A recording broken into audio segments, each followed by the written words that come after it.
Can you please introduce yourself? Sure. Hi, my name is Nilofer Khan Habibullah. I'm from Saudi Arabia. I'm a third year medical student at AMU. Okay, when did you join AME? Oh, I first joined AMU in 2006 September. I joined the pre-medicine program and Okay. I worked towards getting advanced credits for my basic medical sciences, which I earned in 2010. Okay. How did you come to know about AAMU? Oh, I remember it was a newspaper advertisement that I saw in, I think, Hindustan Times when I was vacationing in India. And I actually got accepted into a biomedical program at University of Bristol and University of Tasmania. But I thought medicine was my first love, so why not give it a shot? And everything fell in place. Okay, can you tell me your experience with AAMU on your right from pre-med and basic science, and now I believe you're doing your clinicals. Can you detail those experience to me? Oh, it's been a very interesting journey. I think first and foremost, I think the fact that I traveled away from family, I left my home, which is Saudi Arabia, and I came out all on my own, taught me a lot as a person, as a student who has to be independent.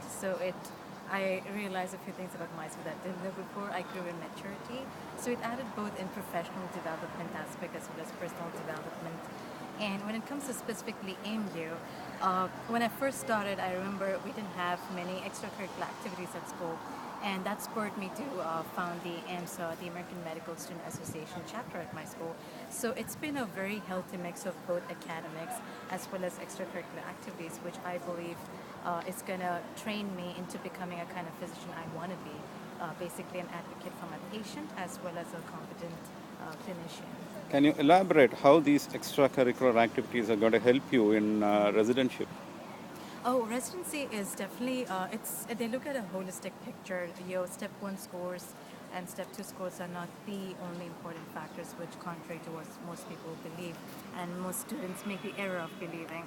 They look, of course, into your scores and academic performances. At the same time, your extracurricular work, like research publications, advocacy work, leadership positions, research experiences, and all of that. So I think for you to actually be a competent candidate in that race, which is a very competitive race, as we all know, you got to work holistically towards each of these fields. So to Yeah. not just restrict yourself to academic accomplishments, go far and beyond, and make sure you get a lot of leadership exposure as well. Yeah, it's integral. I learned that you have traveled quite widely in doing these externships. Can you share those experience? Sure. Well, I travel widely for medical conferences, basically. Since I'm involved in a lot of advocacy work as a physician in training, I give a lot of talks on advocacy training in medical education and how medical education should change because we are traditionally always focusing on academics. And medicine is a different science now, so we can't have only that. You need to train medical students as advocates for patients as well. So most of my talks were pertinent to this. I also do a lot of advocacy work on tobacco control and dispelling pharmaceutical industry's influence on medicine and non-communicable disease and all of that. So my recent trip was to Switzerland at Geneva Health Forum, where I presented on medical education, how it should be reformed. Okay. Can you summarize your total experience and with the AMU and your travel to become a medic? Amy, like I said, it's been a very interesting journey. It's added a lot in my personality aspect, and at the same time, the fact that I came to medical school in the Caribbean and resources are not offered to you on a silver plate, and we're going to be very candid about that. We all know that. So that's made me more proactive as a student because I started to go forward and look at opportunities myself as opposed to what traditionally happens in the US where the student affairs office basically hands out everything to the students and they just take opportunities as they hear about. But it doesn't work that way. It's about you being proactive, and I believe that's added in a very good way in my own professional and personal development. Okay. New students would have learned a lot after seeing this video, but still, could you give some advice for the new ones? Oh, yes, of course. I always get that. My best advice to you would be do not limit yourself. Do not think that medicine is just about mastering your exams, mastering the USMLE exams. It takes much, like AMSA says, it takes much more than medical school to make a physician. So be cognizant of that. And it's a journey not for the swift, but for those who can consistently keep running. It's a medicine is of course a long race, and it's very easy to get disenchanted in the middle, but that's a natural process, so don't think that that's not going to happen to you. But when it happens, remind yourself why you got here and what are your main motives and intents and purposes why you got here, and that should be a spurring factor for you. Can you tell me a little more about AMSA?